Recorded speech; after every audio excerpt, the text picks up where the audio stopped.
Este, Vamos a hablar cuando ablacionar más allá de las venas pulmonares.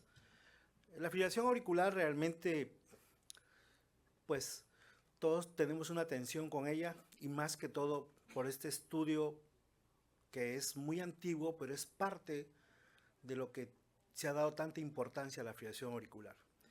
Este es el Dr. Wolf, es un neurólogo que publicó en el estudio Framingham pacientes con fibrilación auricular, pero algo muy importante es lo que él encontró. Fíjense ustedes, voy a ir un poco de cómo empezamos, porque el tema de la ablación más allá de las venas pulmonares, necesitamos centrarnos cómo empezó esto. Características como la hipertensión, la enfermedad coronaria, la falla cardíaca, la fibrilación auricular, vieron que esto era exponencial, que conforme si tenían cierta edad iba aumentando. Y esto es muy importante porque sabemos que mientras nosotros duremos más, estemos con vida, vamos a tener ese factor que puede tener fibrilación auricular. Ellos también vieron que la prevalencia de fibrilación auricular era más frecuente en un grupo de pacientes. Y desde luego esto parte mucho por tanto lo que se hablaba en las charlas, la progresión de la fibrilación auricular. Esto quiere decir que si detectamos más temprano, podemos modificar este curso. Y esta es una parte del estudio Framingham, que vio pacientes en el tiempo que podían tener más prevalencia de fibrilación auricular. Pero no podemos empezar a hablar de la fibrilación auricular, cómo empezó esto. Este es un trabajo del doctor Carlos Morillo, que es colombiano, que ahora está en Canadá, pero durante su residencia en 1995 hicieron una publicación que fue un parteaguas para comprender la fibrilación auricular. El problema de este artículo que no está tan mencionado es por un título grande, que nadie se lo va a aprender, Chronic Rapid Atrial Pacing, todo lo demás hemos sostenido. Nadie tiene la idea. Siempre es bueno una publicación, un título corto y que diga. Y como él mismo lo ha dicho, nadie se acordaba de su artículo. Pero estos yo creo que empezaron las bases de la fibrilación auricular y el tratamiento. Agarraron un grupo de perros criollos o mestizos y les pusieron parches y electrodos en la aurícula izquierda, aurícula derecha. Bajo el principio de una miocardiopatía ventricular que en esa época se estaba estudiando, ellos dijeron, vamos a estimular a esos perros a una frecuencia de 400 latidos por minuto durante cierto tiempo y vamos a ver qué pasa si la fibrilación auricular se sostiene o no se sostiene o desaparece. También es menester decir que pusieron muchos electrodos en la aurícula izquierda del perro y comenzaron a monitorear durante 6 semanas. Ellos vieron que los perros que realmente, no sé si se va el mouse, a ver acá, ok, vieron que en el transcurso del tiempo, cuando se les hizo eco, la aurícula derecha comenzó a crecer y la aurícula izquierda. En ese momento ya se estaba hablando de un remodelamiento, que esos perros que cuando tenían más fibrilación auricular inducida, pues realmente tenían más remodelamiento de la aurícula. También vieron que realmente a esos perros que duraba poco la fibrilación auricular y el tiempo, era más difícil inducir la fibrilación auricular. O aquellos perros que tenían más tiempo de fibrilación auricular, realmente, pues estos perros continuaban. Pero hicieron un caso curioso, que habían puesto parches y electrodos en la aurícula izquierda y vieron que cuando daban crioablación en ese tiempo, en esa parte lineal, desaparecía la fibrilación auricular. Todo esto demostró el modelo sostenido de fibrilación auricular cuando el paciente o el perro, si lo traspolamos los datos, quiere decir que si está más tiempo en fibrilación auricular, pues va a seguir más tiempo si no hacemos nada. Claro, acuérdense ese título, Chronic Rapid Atrial Pacing, etcétera, etcétera. Es difícil recordarlo. Después vino el doctor Alessi, un electrofisiólogo investigador, pues que lo mismo que dijo el doctor Morillo, porque la publicación son el mismo año, 1995, le acuñó un título que es fácil de recordar, fibrilación auricular, genera fibrilación auricular. Estos fueron en cabras y no fueron en perros, el mismo modelo, para ver si se sostenía la fibrilación auricular. Desde luego que el título es más atractivo y pone de manifiesto, obviamente, que la fibrilación auricular pues, engendra fibrilación auricular. Y aquí es el tema que estamos hablando todos sobre la fibrilación auricular, ¿por qué tratarlo rápidamente? La fibrilación auricular, en un tiempo, vimos los artículos que se originaban en las venas pulmonares. Y este es el artículo del doctor Heisenberg donde se publica el origen de estas extrasístoles que originaban fibrilación auricular. Esto fue en 1998, sin embargo había una publicación antes de 1997. En aquel entonces dijeron, pues si vamos por el gatillo que está ahí, pues todo está bien, el éxito aquí lo tienen, 88%, pero después dijeron, vamos a expandir ya no la lesión de ese foco, vamos a evitar que se vaya para la aurícula izquierda, porque a lo mejor está perpetuando. Y el grupo del doctor Papone presentó su casuística, ya no directamente en la vena, tenía complicaciones un poco más atrás, una parte no tan antral como tal, pero vieron que el éxito se encontraba hasta el 80%. Es ahí donde veíamos que realmente ir al foco podía ayudar. Después pasaron estudios donde demostraron que si las lesiones podía aislarlo más comparado con lo otro, tenía mayor beneficio. Y es así que estos estudios empezaron que si yo hacía una lesión más grande, podía estar libre de fibrilación auricular. Aquí le voy a llevar hasta llegar hasta la pared posterior, porque esto ha tenido una evolución en tiempo y vamos a ver cómo está. Entonces, si hacía unas lesiones más grandes, podía disminuir la fibrilación auricular.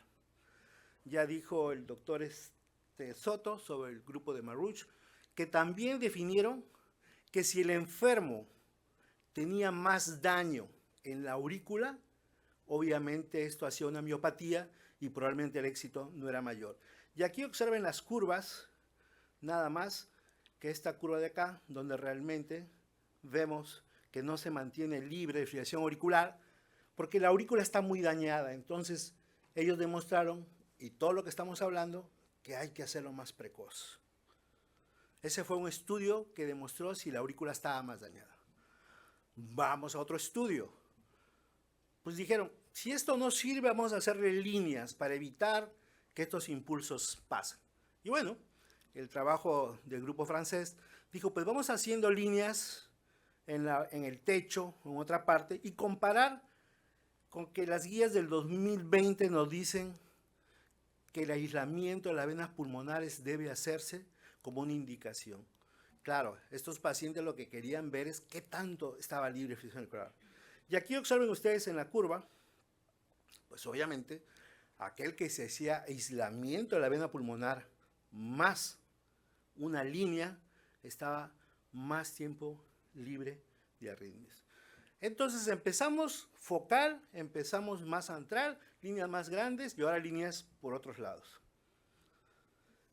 Después vimos que si hacíamos más líneas, dependiendo de dónde estaba, podíamos aumentar más la permanencia de arritmias. La fibrilación auricular comenzó a estudiarse mucho y vieron que esas partes, pues, obviamente tenían un enfoque de una compresión que necesitamos la anatomía básicamente para saber qué es lo que estamos haciendo. Se mezclaron algunas técnicas, por ejemplo, ir por los electrogramas fraccionados, todo conjunto con aislamiento de las venas pulmonares, ya sea solo o con alguna combinación para mantener libre de arritmia. Y este es un estudio grande donde realmente hicieron grupos para ver si era solamente la ablación de las venas pulmonares, combinado más ablación de los electrogramas o líneas por todo lado. Pues fíjense ustedes, realmente en tiempo, si tenemos el tiempo acá, realmente pues se ven las curvas que se abren. Pero en el tiempo se van uniendo. Esto puso en evidencia que todas las técnicas que hagamos pues van a ayudar, pero lo único que tenemos que ver es el seguimiento. Ahora, la pared posterior. La pared posterior de la aurícula es una anatomía un poco compleja, pero se ha demostrado, y compleja ¿por qué partes? porque ya se ha explicado que atrás, en la pared posterior auricular, está el esófago. Si bien esto, con ayuda de la tomografía o retractores, puede desviar el esófago o tener una idea, este pone de manifiesto, obviamente, de que la pared posterior es una estrategia para ver si realmente estos pacientes pues podíamos mantenerlo más libre de arritmias. Esta es una imagen donde se ve pues, las fibras musculares de la pared posterior, pero un análisis se revela que obviamente tiene una capa de grasa, donde realmente esta capa de grasa puede variar de la pared posterior.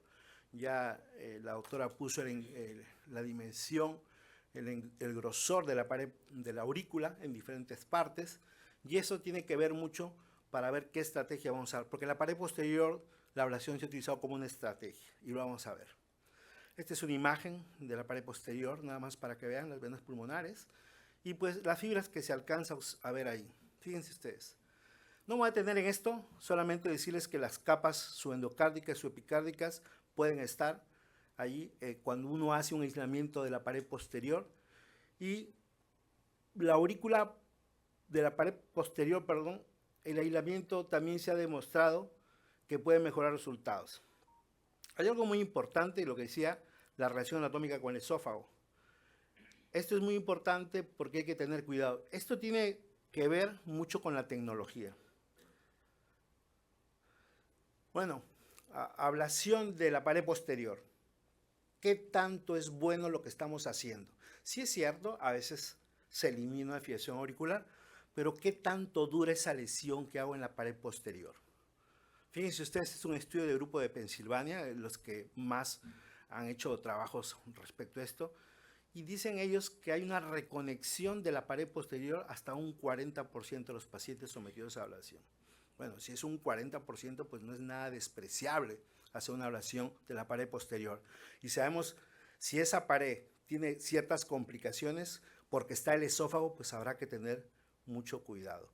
Desde luego que estas casuísticas, pues obviamente son sacadas de forma retrospectiva y ven quiénes realmente han recidivado.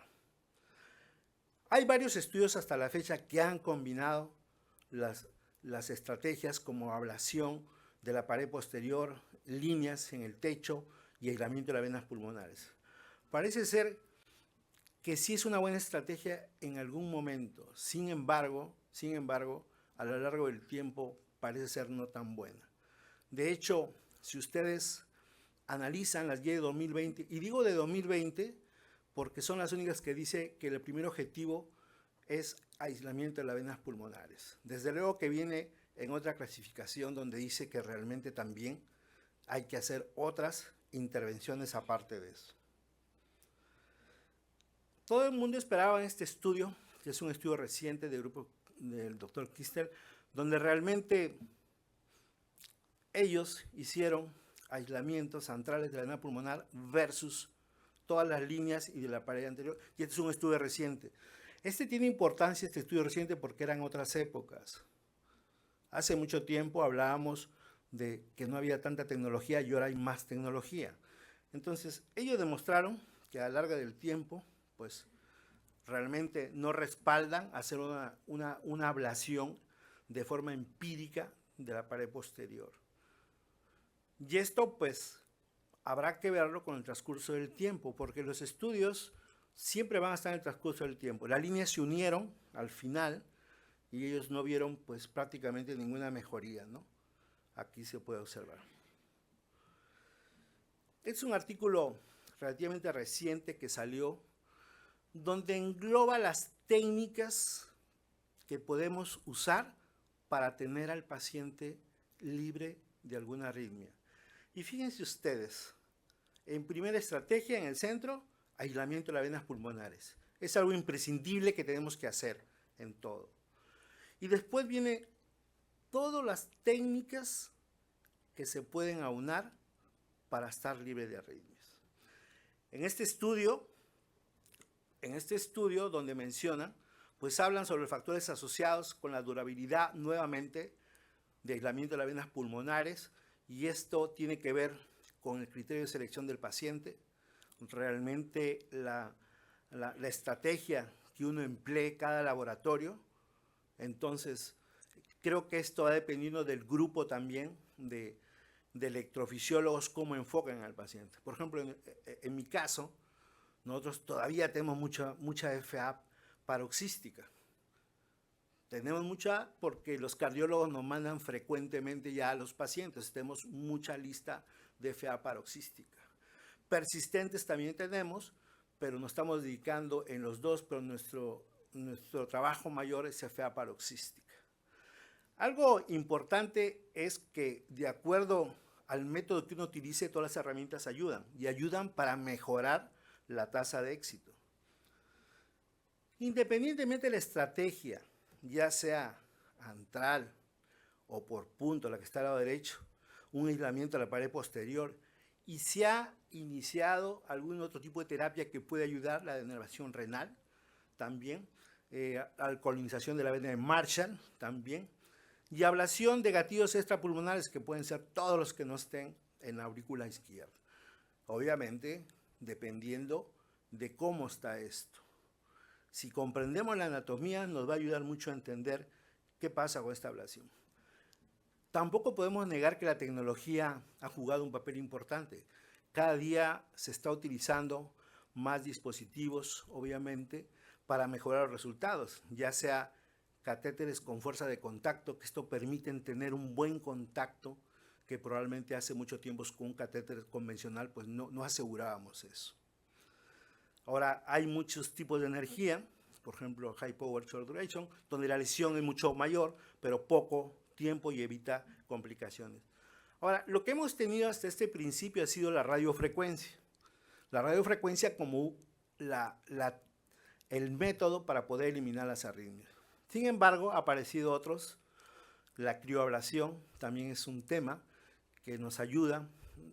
Creo que la crioablación ayuda cuando generalmente tenemos demasiados pacientes y podemos hacerlo rápidamente, 10 pacientes en un día, nos ayuda, por los tiempos son cortos, pero generalmente esto dado de acuerdo al volumen que tengamos. Se ha iniciado también el frío, la activación con frío, aunado con lo que se va a hablar seguramente, la energía pulsada, que todo el mundo espera la energía pulsada como no produce daño, tanto daño. La energía pulsada se puede hacer en la pared posterior porque casi ya no me importa el esófago, pero yo creo que eso tiene sus bemoles de acuerdo al grupo que esté haciendo la ablación. Las guías no me voy a atender en esto, solamente decirles que es clase 2B, catéter de ablación, lo pasó la doctora Ana, y mencionar que esto pues es una indicación. De esto también se habló, los pacientes con falla cardíaca. La incidencia de factores desencadenantes que no se originan en las pulmonares es hasta un 29%. Y esto se asocia con recurrencias por la ablación. ¿Qué es lo que pasa? Lo que pasa es que cuando hacemos una ablación de una fibrilación auricular, ya lo dijeron aquí en la mesa, tenemos que esperar el famoso periodo de blanqueo, porque puede tener arritmias. Pero esto es interesante, porque no sé acá, nosotros no tenemos isoproterenol, usamos dosis de dopamina generalmente o adrenalina para taquicardizar al paciente y tratar de desencadenar la arritmia, o sea, hacemos la ablación de la fibrilación auricular, pero tratamos de desencadenar cerebralmente. Muchos pacientes que se ha hecho aislamiento de las venas pulmonares y regresan porque tiene episodio de palpitaciones y uno piensa que es FA, fibrilación auricular, parece ser que no es así. Por el método que hagamos, tenemos la obligación de ver realmente qué está pasando y ver eso. Es muy importante porque el paciente que se hace una ablación de fibrilación auricular puede presentar palpitaciones, pero eso no quiere decir que realmente sea la fibrilación auricular. Dependiendo del método de seguimiento, habrá que ver cuál es lo mejor para poder pues darle un seguimiento más adecuado. Algo muy importante, también ya para acabar, es que los pacientes que se había hecho ablación de las venas pulmonares y tenían recurrencia, se volvió a meter y vieron que las venas estaban aisladas. Claro, esto tiene mucho que ver de acuerdo a cómo uno lo presente los pacientes. porque en realidad, si tenemos demostrado, y esto nosotros, por ejemplo, en nuestro hospital, todos los pacientes que tienen fibrilación auricular, le hacemos estudio electrofisiológico, todos. No van directo a fibrilación auricular. ¿Por qué? Porque puede tener una reentrada intranodal que esté generando la fibrilación auricular.